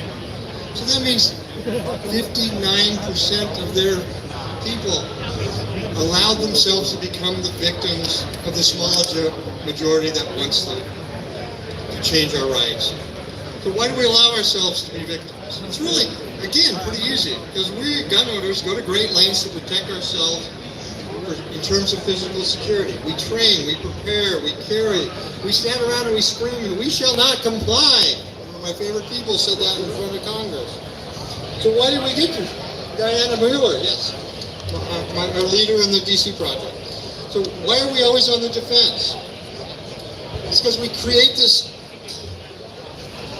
culture of victimhood within the gun communities. We fight. We have gun groups all over the place, and we fight against each other. The other guys don't. They have a perfect, absolutely laid out plan, and they all work together. And the other thing is, we're generally conservative-ish. I put ish because there are some liberal gun owners. I haven't quite figured that out, but there are some. And we believe we should leave people alone. You know, our lives are about leaving others alone. And in turn, we should be left alone. Excuse me, I'm sorry. We believe You're very fine. strongly in the Bill of Rights, very strongly in the Constitution, and we believe that they will forever save our rights. We have the Supreme Court. The Supreme Court's on our side, right? They're going to fix everything. Well, okay, there's now a gun thing in front of the Supreme Court, which may get muted, which is bad. But it's been 10 years, since the Heller decision and the McDonald decision, since there was any really significant thing coming out of the Supreme Court. Granted, the Supreme Court mix has changed to the good, in my mind. But it's been basically 10 years. So what do we need to do? So I'm going to talk a little bit more about another issue. I'm from the LGBT community. I've lived in it a long time.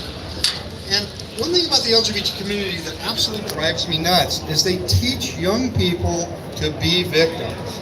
They teach people to be victims of their circumstances. They've used incredibly polarizing language and techniques to marginalize themselves. I mean, they don't even wait for somebody else to do it. There are some other examples where the victim mentality is a thing. Climate change people. Somehow or another, you're a victim because of climate change. People like to pin their troubles on others, blame others because they aren't healthy. You know, this is the old thing. Spoon's responsible for me being overweight? I think not. And it goes on because the big reason is victims are easy to control because they don't need to be responsible for their own circumstances or actions. So it's a victim of circumstances. So what's happening to that? What that is causing is that you lose your power to control your destiny, your future, your relationships, your life. And it's now no longer yours to control. It's somebody else's power. So that's what we're, as gun owners, are allowing to happen to us. We're allowing anti-rights forces to make us the victims and take our power away. And what's worse is we're letting them. Plain and simply, we're giving away our rights, and worse, our ability to fight. We live in states where, in all actuality, the number of gun owners is at least at parity and probably more than the anti-rights people.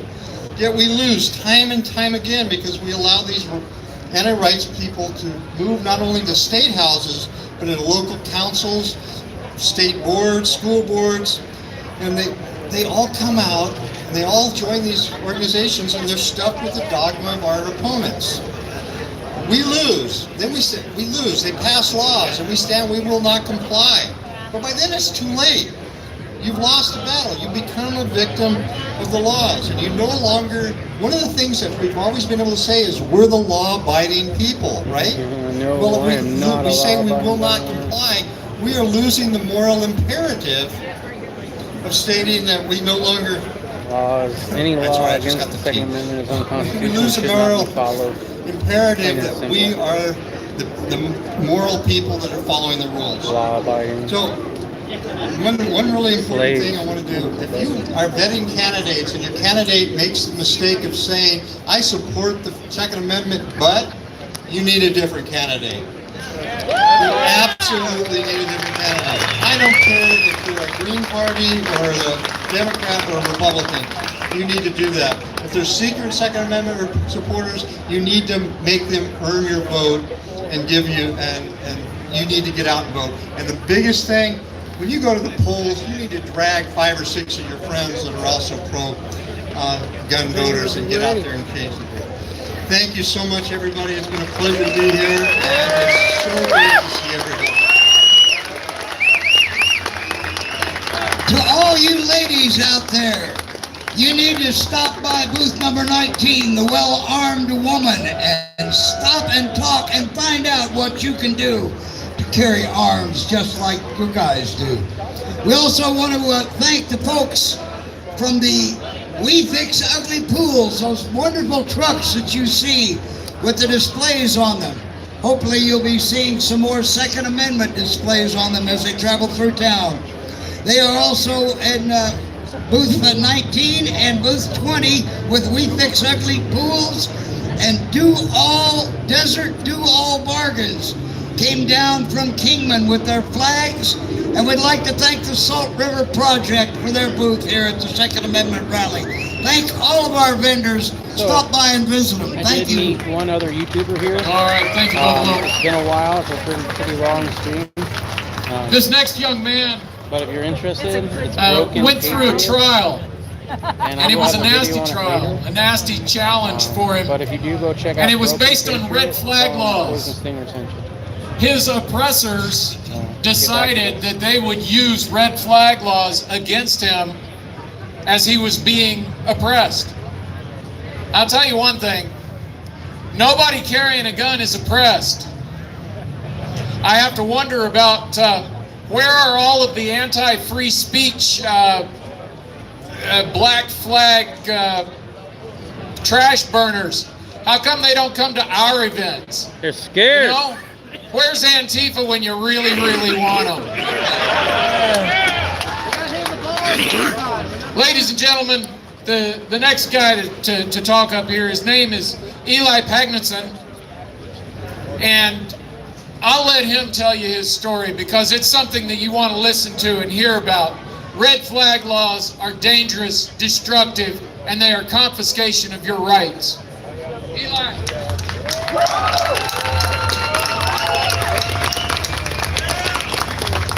Thank you, Jeff.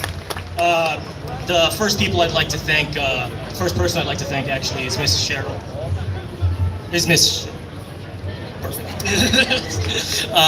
The first person I'd like to thank is Mrs. Cheryl Todd. I thought I was gonna have to stand on tippy toes for a second there. Would have been pretty cool. The first 3 groups of people I'd like to thank are the people in the writing Discord. For you guys younger than 20, you probably know who you are. The second group are the guys over at the Commando blog with a K, where I originally wrote my story. And I'd like to thank the Arizona Discord for putting me where I am today. Thank you all.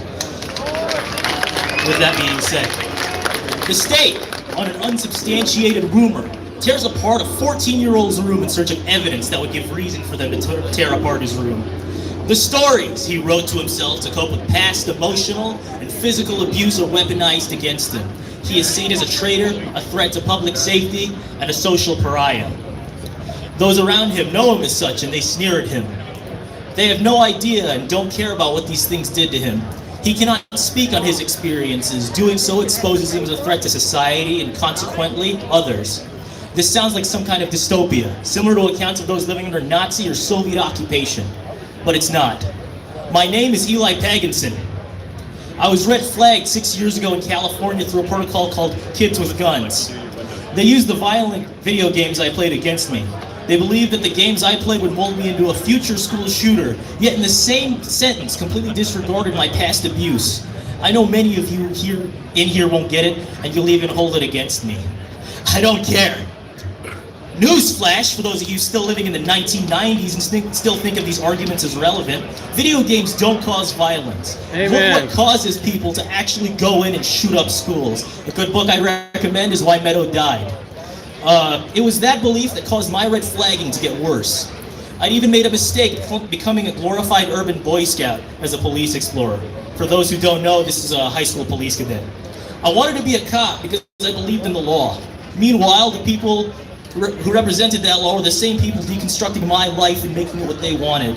They wanted to paint a picture of a future school shooter, and I was the one being drafted onto the canvas. They wanted a killer and an example to make. Those who interrogated me had one objective and one alone: to use anything I said against me as proof that I was dangerous. They weaponized the fact that my parents were divorced, that I was depressed, felt alone with few friends, and had nowhere to go outside maybe the local library. My introversion was called up for their investigation. Anyone with sense would have called a lawyer for the injustice that occurred, but my family didn't understand or see the problem. They were the ones who gave them permission to enter. I couldn't talk to anybody. I was alone. I mean, who was going to listen to some stupid 14-year-old, right? Sometimes I go over the memories, questioning whether I could have controlled my emotional breakdown and ponder alternate scenarios like ditching school. I'm back there sometimes, being interrogated by the police, being accused of lying about who I am to the school district, and seeing my writing, my art, and my identity used against me. The flashbacks for me play like a never-ending nightmare. I'm ashamed to admit it, but I spent the last 3 years drinking my pain away, only having quit drinking months ago.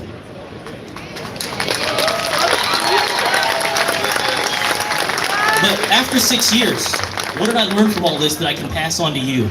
Get involved with state gun groups like the Arizona Citizens Defense League. Understand that in an investigation, law enforcement isn't your friend. Fight back against injustice and don't ever let yourself become a victim. Amen. To quote one of my favorite songs, I am a real American. Fight for the rights of every man.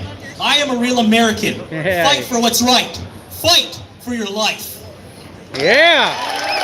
Bringing up Hulk Hogan. Nice. I like that guy.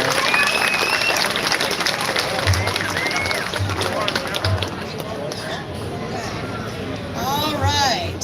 So our next speaker, he is someone that you will often see at these kinds of events, walking around in full regalia, full constitutional era regalia as Patrick Henry. Well, today I have asked Dr. Lance Hurley to do something a little bit different and very special. First time he's ever done this. Let me first tell you who Dr. Lance Hurley is. He's an ordained minister and has a doctorate from Phoenix University of Theology. He's a former captain in the United States Marine Corps, and his military specialty was intelligence. For 30 years, he has ministered all over America in the persona of one of our founding fathers, Patrick Henry. Freedom's Foundation at Valley Forge has awarded Dr. Hurley the prestigious George Washington Honor Medal. He has written this book, a book titled Christian America, Come Back to Me. And there is a chapter on the Second Amendment. I highly recommend it. He's got a booth here today. Go see him at his booth when he's done. I've asked him, like I said, to do something a little different, and I love that he was willing to experiment. I've asked him to speak in present day language. What would Patrick Henry say, dressed in the clothing of today, speaking in the way that we speak today? Patrick Henry was a very dynamic and theatric and flamboyant speaker. He was an outspoken critic of the Constitution, and more than anyone else was responsible for those restrictions on the government, the Bill of Rights, right? And both Dr. Lance Hurley and Patrick Henry are strong advocates of the right to keep and bear arms. Dr. Lance Hurley.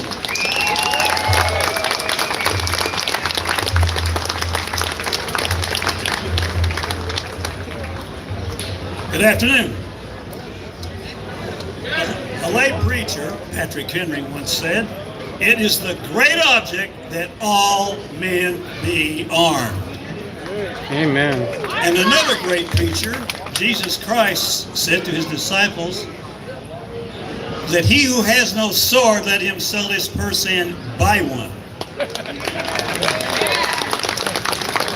And another preacher was involved in a show heard around the world, which the American Revolution started over the issue of gun control, because the British regiment on their way to Concord told Pastor to lay down your arms with his militia, and he refused, and 4 were killed, and they ran away because they ran out of ammo.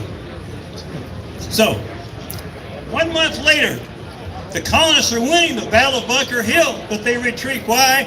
Because they ran out of ammo. Why? Because General Gage, who was head of Boston for the British, was confiscating weapons and the ammunition. And in fact, after the Battle of Bunker Hill, they went house to house and arrested people who did not turn in their weapons. That's what happens if you've got a government in control of your right to bear arms.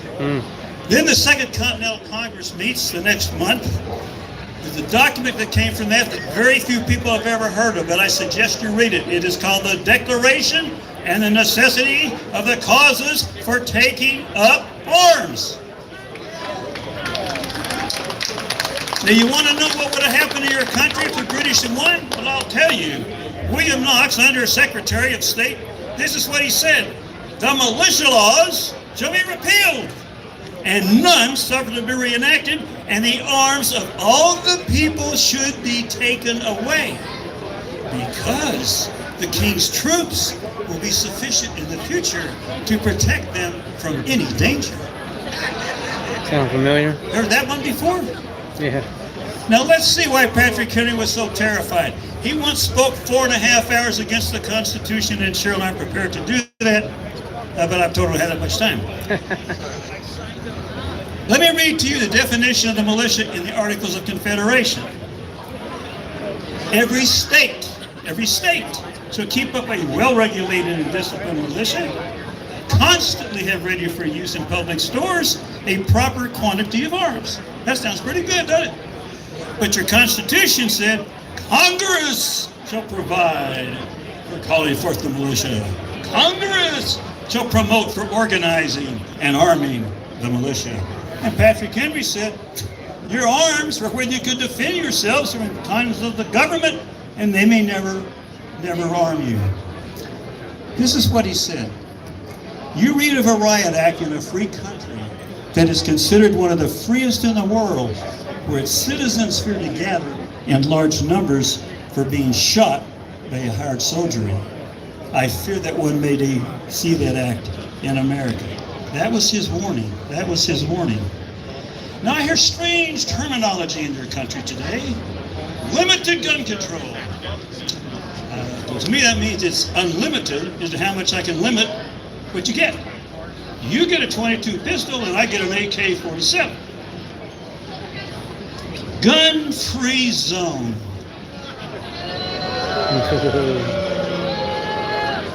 Victims. Burglars, rapists, and thieves, welcome. The founding fathers were only talking about muskets. Duh, that's all we had then. Of course that's all we talked about were muskets then. Now, red flag law. Cheryl, where are you? Cheryl? Cheryl is very dangerous. She's a radical, and she's in favor of the Second Amendment. And I'm afraid she may harm herself. And Alan Corbin, I know you're here somewhere. You're the most radical person I know. Your house is probably full of weapons, and a grandchild might come in here someday and hurt themselves. So we're going to take your weapons away from you too. We've got inmates in charge of the institution running it. Governor Ducey. I just have one suggestion for the governor. He might want to read the Arizona Constitution. Article 2, Section 26. The right of the individual citizen to bear arms in defense of himself or the state shall not be impaired. Yeah, baby. Read it, know it, live it, love it. Now here's my favorite. We don't need a militia. We have the National Guard. Has anybody ever heard of Katrina? I saw myself on national TV where the police superintendent says no one will be armed, only law enforcement will be allowed to have guns. If you haven't seen it, you need to go home and pull up Katrina in the aftermath. You'll get sick to your stomach. Have law-abiding citizens, their homes broken into by military, their weapons taken from them. We still don't know how many people were killed in the aftermath of Katrina because they were not armed. That's what can happen to your country. Now, it is so simple as to what's really going on. And Thomas Jefferson even said this in 1774. It's like second grade. Laws that forbid the carrying of arms disarm only those who are neither inclined or determined to commit crimes. Such laws make things worse for the assaulted and better for the assailants. They serve rather to encourage than to prevent homicides. Yeah, I'd say that's pretty accurate. So what happens when nations' guns are confiscated? Well, we have Russia. It only killed 20, 25 million of their people. China, another 25 or 30. And how about this one? Das Jahr gegen die Geschütten. The Würsten mal haben als Witter, Nation haben die Wollen Waffen, Kontrolle zur Streets werden sicher, unsere Polizei gewinter und die Welt wünscht wie Spell in die Zukunft folge. Translated, for the first time, a civilized nation will have full gun registration. Our streets will be safer, our police more efficient, and the world will follow our lead into the future. Now, what no one really talks about, why do they want to take all of our arms? Why do we have unlimited immigration? It's because the master plan is to make the United States of America a third-rate, fourth-rate nation, disarm us, force us into the new world under the United Nations, the most ungodly form of government ever put on the face of the earth. Have you seen the statue in front of the United Nations? It's a pistol with its barrel wrapped. And its prayer room says, "To the unknown God." Well, your President George Walker Bush said, from this point forward, we'll worship the sacred shrines of the United Nations. Yeah. If you give up your right to bear arms, I want you to consider George Washington's third vision. He had three. One, he foresaw the Revolution. Two, he saw the Civil War. And his third vision was that he saw America with cities in flames. And this vision is seen by a number of others. And it's only when they turn back to God. You need, in my opinion, everything you can do to support President Trump, who is trying to put prayer, the Bible, back in the classroom of the United States of America. You want to save your country? You need to fight for that to happen. And do not ever give up your arms. And I'm going to close in the way that Patrick did his famous speech, and that was, I know not what course others of you may take, but as for me, give me liberty or give me death. God bless you, and God bless the Republic of the United States of America. Rogers USA would like to invite you to visit the folks at the American Dream Act, Arizona. They're in booth 23. Also, Prestige Worldwide. See James over there in booth 24. They have t-shirts, flags, etc.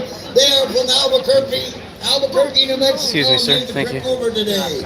Someone that came down from Sholo.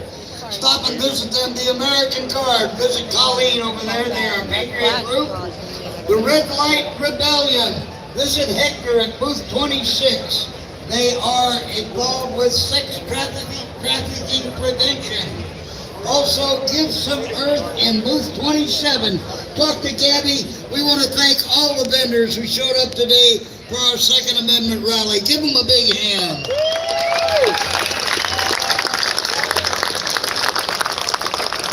How we doing?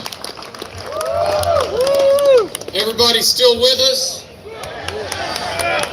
I don't know if you heard earlier, but the crowd estimate was somewhere between 2,500 and 3,000. That's pretty awesome. Last time I believe that we were at about 500. So Yeah, we need more speakers, more porta potties, 3 porta potties. more of everything, and more people, more and more people, every time. Hey folks, you know that the highest level law enforcement officer in your community is your sheriff.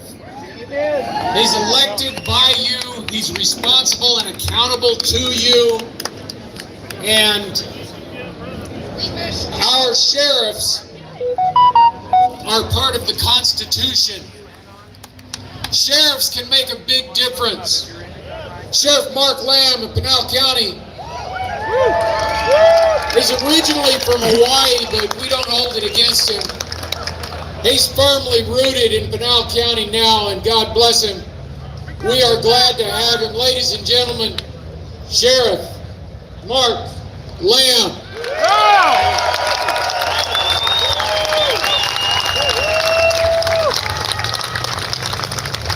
How awesome is this? Look around, everybody. This is freedom right here. How much do we love Arizona and how much do we love America? So my son, who is serving in the 82nd Airborne, stationed out of Fort Bragg. How many veterans do we have out here? Yes. Round of applause for everybody who has served this country. Thank you and God bless you. So my son says, Dad, you've got to go out with a Hawaiian shirt and your tack vest over and the boogaloo. You'll be a legend. Obviously, I didn't do it. I should have. I should have brought the Hawaiian shirt. Thank you. Thank you. I want to read a quote. It's kind of applicable to me, and it goes to everybody. You know, we hear often that we live in a democracy. We truly live in a republic. But we are here because we support the Second Amendment, and we're here because last week or 10 days ago they dropped some ridiculous bills in this legislature. I didn't think I'd see it, but they did. But I guess that's part of their democracy. I'm going to read you a quote from Benjamin Franklin, one of our founding fathers. He says, democracy is 2 wolves and a lamb voting on what to have for lunch. Liberty is a well-armed lamb contesting the vote. And that's me.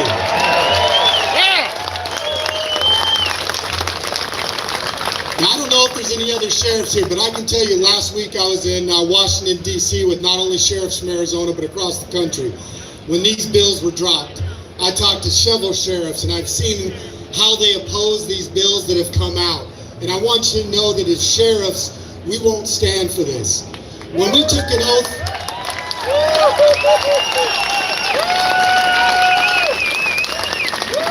When we took an oath as sheriffs, we swore an oath to the Constitution of the United States. That is what my oath is too. Unless you want to add another amendment to the Constitution, which the people of this country will never do, then the Constitution is the highest law of the land. And that's what we'll enforce as sheriffs.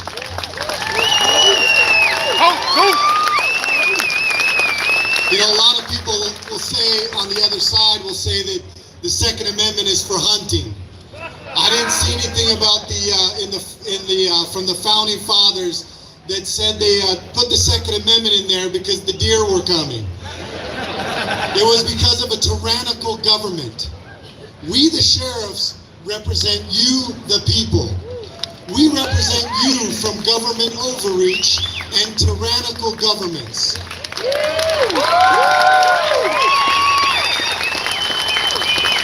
The founding father, St. George Tucker, said, "This may be considered as the true palladium of liberty. The right of self-defense is the first law of nature. In most governments, it has been the study of rulers to confine this right to within the narrowest limits possible. Hence the reduction of our magazines and those types of things. Wherever standing armies are kept, and the right of the people to keep and bear arms is, under any color or pretext whatsoever, prohibited, liberty is not, if not already annihilated, is on the brink of destruction." That's how important it is in this country that our voices be heard. that we continue to support the Constitution of the United States. Then we make it clear to our elected officials that the Second Amendment, and everybody out there who doesn't understand the Constitution and the Founding Fathers, that the Second Amendment is what protects everything else. I'm not willing to alter the Second Amendment at all, because I don't believe you should alter your First Amendment, your right to free speech, your right to bear or to practice religion how you want, your right to assemble. And even though a lot of it is fake news, I still support the right, the freedom of press. Folks, we are in desperate times. The Constitution is under attack. The Constitution is a God-given document. It has His stamp of approval on it.